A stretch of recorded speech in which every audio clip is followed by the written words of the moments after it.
Bonjour à tous, nous sommes jeudi 21 mars 2024 et ce matin très tôt, il y avait l'Adepticon et l'Adepticon c'est beaucoup de révélations, Age of Sigmar, Warhammer 40 000 et puis tous les autres jeux de games. Et en ce qui nous concerne, nous sur la chaîne, bien sûr, vous savez que la chaîne c'est les bouquins et c'est le lore. Et donc il y a une news qui nous intéresse très fortement, et bien c'est la sortie du livre numéro 6 des Croisades Zéophore, Dawnbringer, qui va arriver bientôt, après la précommande du livre 5, le 6 arrive. Ça commence à faire beaucoup 6, mais on y reviendra. Et on va lire ça ensemble.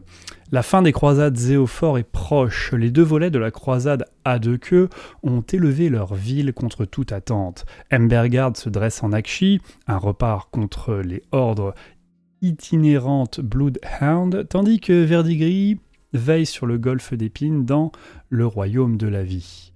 Mais des regards méprisants et envieux surveillent ces deux forteresses naissantes et une conspiration plus sombre fulmine dans l'ombre. On nous présente une nouvelle figurine, bien sûr, qui s'appelle Abraxia. C'est ça, Abraxia, donc une championne. Alors ça, c'est une femme, hein, ça se voit pas avec sa grosse armure, mais c'est une dame. Et on nous présente cette nouvelle championne du chaos, alors que les cloches de la ruine sonnent dans Dawnbringer, pardon. Livre 6, les chiens du chaos, ouais, ils ont traduit par chien, enfin c'est la traduction Google Trad, donc j'attends d'avoir la version française pour savoir si c'est vraiment les chiens du chaos.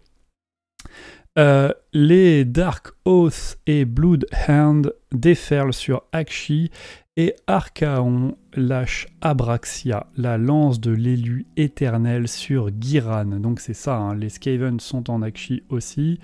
Enfin, les Dark Oath et les Bloodhounds sur Akshi, et les Skaven, je crois que c'était en Akshi, ou alors c'est peut-être partout, nous verrons bien, c'est un peu confus, tout ça.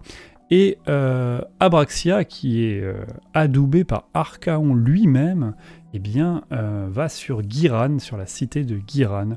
Donc la lance de l'élu éternel, c'est son petit surnom à Abraxia, superbe figurine, les meilleures figurines sont sur Age of Sigmar en ce moment. Il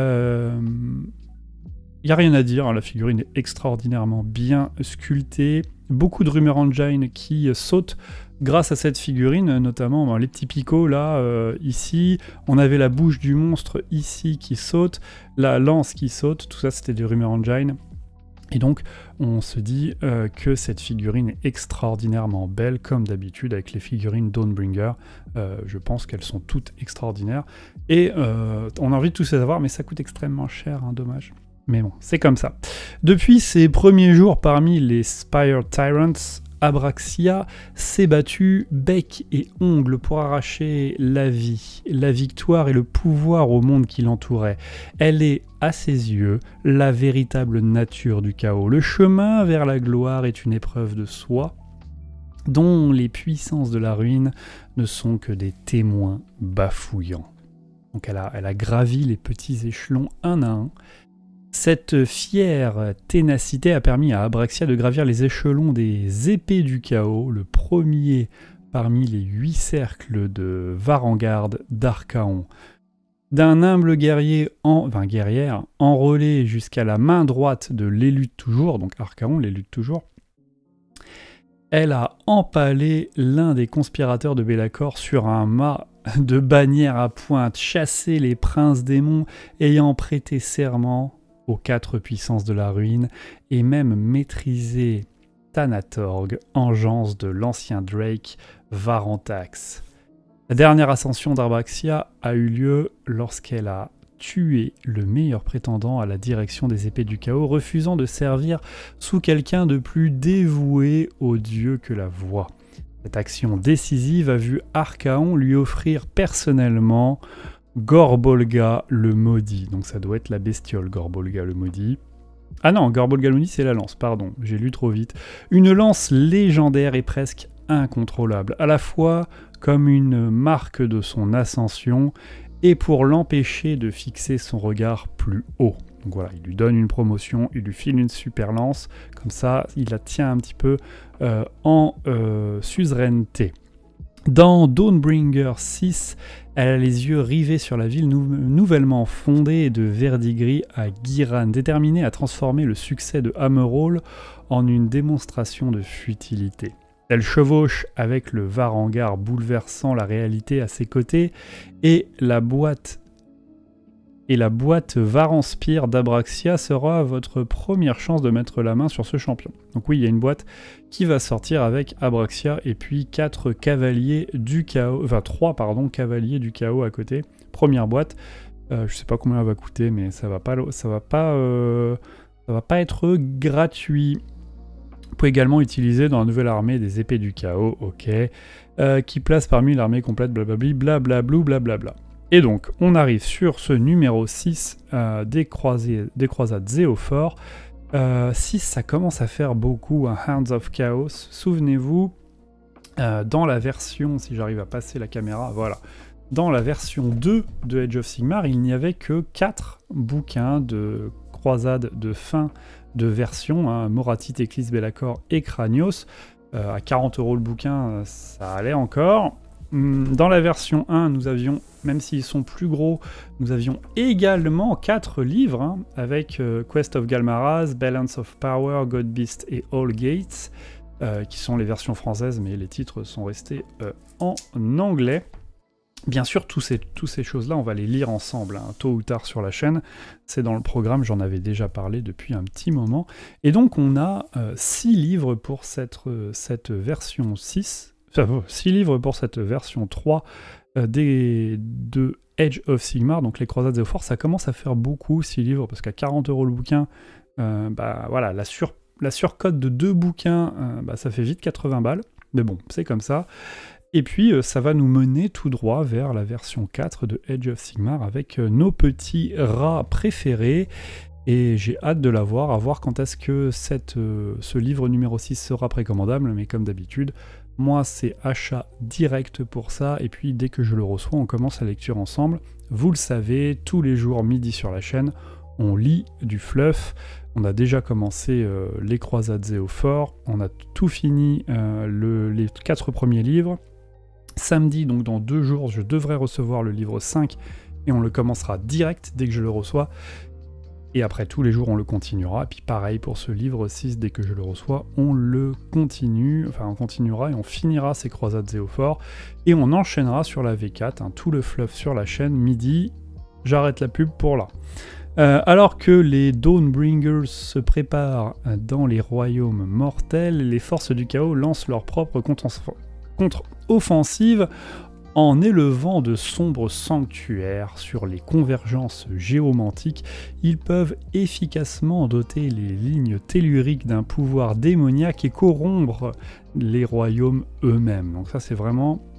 On vous présente l'histoire qui va se dérouler dans ce livre numéro 6, et puis qui va s'articuler autour de la mise en place de ces sanctuaires de convergence géomantique, à voir ce que c'est dans la réalité.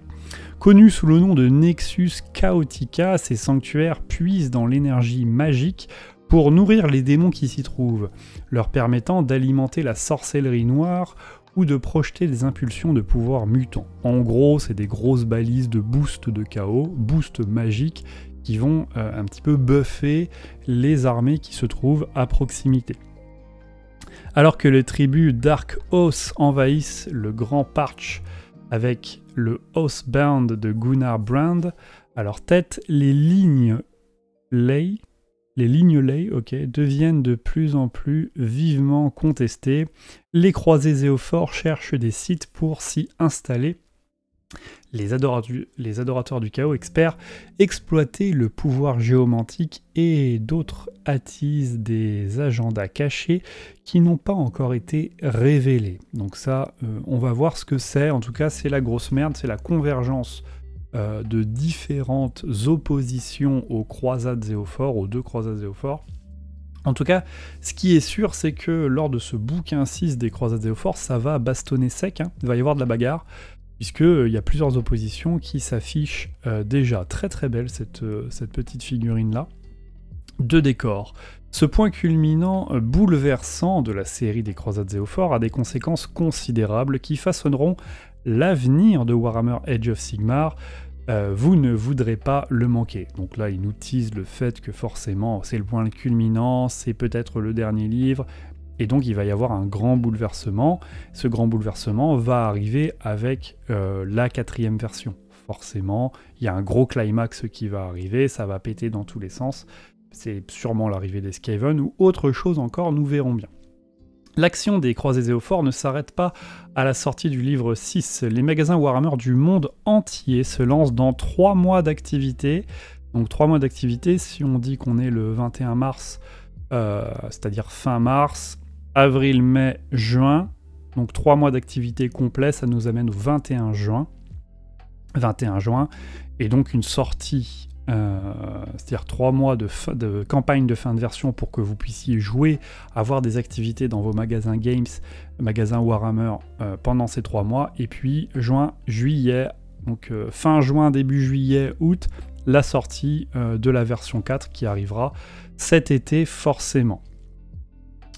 Dans d'activités, qu'ils se battent pour les villes assiégées des royaumes mortels. Contactez votre magasin pour découvrir ce qu'ils ont prévu et retournez au hub blablabla pour découvrir la suite. Donc voilà, ça c'est vraiment la grosse campagne de fin de version 3 qui va annoncer la version 4. Là, samedi, je reçois le livre 5. Celui-là, je ne sais pas quand est-ce qu'il sera annoncé, je ne sais pas quand est-ce qu'il sera précommandable. Mais donc, il y aura forcément un petit temps de flottement entre la lecture du 5, parce qu'on aura terminé assez rapidement le 5. Et avant que je reçoive le 6, avant que le 6 soit précommandable, sauf si il nous l'annonce dès ce dimanche, pardon. Nous verrons bien, ça me paraît tôt. Mais entre-temps, bien sûr, on continue la lecture du Fleuve 3, et puis on continuera la lecture du Fleuve 3, puisque entre la fin de ce livre 6 et puis la sortie de la version 4, il y aura un temps de flottement inévitable, et donc, parce qu'il y a 3 mois à combler, et le livre, je ne vais pas mettre 3 mois à le lire, et donc forcément, on aura le temps de finir largement, je pense, cette version 3 de Age of Sigmar, et donc vous aurez comme ça le fleuve complet, l'intégralité du fleuve, livre de base plus l'intégralité des Croisades Éophores, les 6 livres, en lecture de mon côté sur ma chaîne. Voilà ce qu'on peut dire sur les Croisades Éophores, j'ai hâte de le recevoir, j'ai hâte de le commander. Bien sûr, l'autre grosse sortie, c'était forcément ce trailer, le cinématique trailer que vous avez sûrement déjà vu, où eh bien, on annonce 2 choses. Premièrement, ce qu'on savait déjà, c'est-à-dire l'arrivée des Skaven, et puis où bon, le trailer nous repasse on nous montre une championne un peu barbare qui va se faire tuer. Là, elle est contre des monstres de Tzeentch, je crois. Elle va se faire tuer et puis elle va se faire appeler par Sigmar, reforger, puis reforger, puis reforger. Ce qu'on voit, c'est qu'au fur et à mesure de ces reforges, elle gagne une armure. Elle a l'armure de base, elle se tue, elle a l'armure plus 1, et puis après elle a l'armure plus 2, quoi. Elle est de plus en plus... voilà, c'est un Terminator Age of Sigmar un peu. Ça devient de plus en plus gros. C'est pas forcément super pratique pour se battre, mais bon, c'est un peu l'évolution du Stormcast de base vers le Stormcast plus 2. Bref. Chaque fois qu'elle est reforgée, elle s'améliore, mais elle perd un petit peu de conscience, elle perd un petit peu d'humanité, on en a déjà parlé. C'est là où le fameux Sigmar avait menti, forcément. On n'en apprend pas plus, hein. Ils nous laissent un petit peu sur notre faim là-dessus. Ils nous disent, oui, Sigmar a menti, parce qu'il savait et il n'a pas dit le coût de la reforge. Donc clairement, c'est ça, on le savait depuis un petit moment. À chaque fois que les Stormcast sont reforgés, ils perdent un petit peu de leur humanité, ils perdent un petit peu la raison. C'est pour ça qu'à la fin, eh bien, on a la Stormcast avec des yeux complètement livides et des yeux qui sont dans l'espace, hein. On ne sait pas ce qu'il y a. Et il y a une phrase qui est plutôt très très intéressante vers la fin, si je peux traduire en français. Paf. Où est-ce qu'elle était ? Ah là là. Il y a une phrase qui est super intéressante, c'est elle va revenir. Oui, donc ils vont. Oui, c'est ça que je voulais dire. Les Stormcast perdent peu à peu leur humanité, et donc une nouvelle chambre des Stormcast va être révélée, hein, et puis cette chambre, c'est un petit peu les Stormcast qui ont été trop de fois recyclés, trop de fois recastés, on les a mis de côté dans des sanctuaires pendant des centaines d'années, on les laisse de côté parce qu'en gros ils sont un petit peu détraqués, ils ont perdu un petit peu la raison, mais il leur reste quand même un peu d'humanité. Et là, à situation désespérée, emploi de méthode désespérée, Sigmar dit bon, on a quand même besoin de cette chambre-là, on va les utiliser et on les remet sur le terrain. Et il y a une phrase qui nous dit ils sont là pour leur dernière bataille, ils peuvent livrer une dernière bataille en tant qu'ils ont en tout cas cette humanité. Mais ça veut dire quoi ? Ça ouvre deux possibilités. La possibilité numéro 1, c'est que c'est leur dernière bataille et une fois qu'ils meurent, c'est fini. Finito pepito, c'est pour les petits vers de terre et on revient plus du tout. L'autre possibilité, c'est que après la reforge n'est plus possible et que ils peuvent se faire muter ou appeler par le chaos, j'en avais déjà parlé il y a quelques jours, ou encore pire, hein, je ne sais pas encore ce qui peut se passer, mais en tout cas il y a ce côté du lore qui est laissé en suspens, puisque on ne sait pas ce qui va se passer. Je vais faire une pause et je le retrouve tout de suite. Pause, ça y est, j'ai trouvé. Donc c'était ici, on peut voir pour ces puissants guerriers, donc les Stormcast Eternal, c'est peut-être la dernière fois qu'ils partent au combat. Donc, première possibilité, voilà, tu meurs et c'est fini. Et après, on a une petite phrase qui nous dit « du moins en étant encore eux-mêmes ».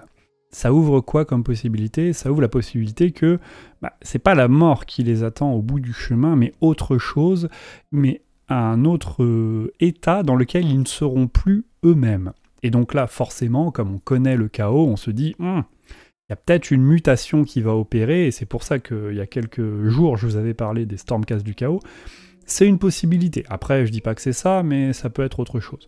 En tout cas, c'est vachement intéressant. On a cette nouvelle chambre, l'arrivée des Skaven, l'arrivée du chaos, avec cette nouvelle Abraxia extraordinaire, et puis ce suspense qui n'est pas tout à fait révélé avec, c'est peut-être la dernière fois qu'ils partent au combat, du moins en étant encore eux-mêmes, et après, quid du reste, quid de ce qui va se passer à la suite. Je pense qu'on en apprendra plus dans la V4, et ça va être vachement intéressant. Donc le teasomètre est au maximum. J'ai vraiment envie d'en savoir plus sur ce lore, et puis on le découvrira ensemble sur la chaîne puisqu'on va tout lire.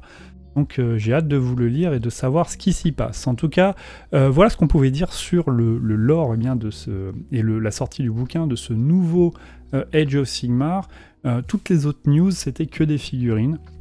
Donc pas de souci de ce côté-là, vous les avez sur les autres chaînes, vous savez qu'ici, on fait pas de doublons avec les autres chaînes, j'ai pas envie de faire comme les autres, ça servira à rien, de toute façon il y en a déjà tant qui vous parlent de toutes les sorties de figurines, nous on parle que des bouquins et du lore, et c'est très bien comme ça. On se dit rendez-vous bien sûr tous les jours à midi pour du fluff, et puis lorsqu'il y a des nouvelles sorties, lorsqu'il y a du nouveau lore, et puis j'espère que samedi, je recevrai mon bouquin assez tôt pour vous faire une sortie à midi, sinon ça sortira dans la journée, quoi. Dès que je le reçois, je lis les premières pages avec vous, je vous poste la vidéo, le dimanche ça sera certainement à midi, mais ça va dépendre du facteur. Moi j'attends le facteur, dès qu'il est là, je lui mets le couteau sous la gorge, je lui dis donne-moi mon couteau, et puis je commence à vous le lire. Donne-moi mon livre, et je commence à vous le lire. Mais je peux pas faire plus vite que ça, j'attends la livraison Games, vous savez comment ça se passe. Bonne soirée, à demain. Salut.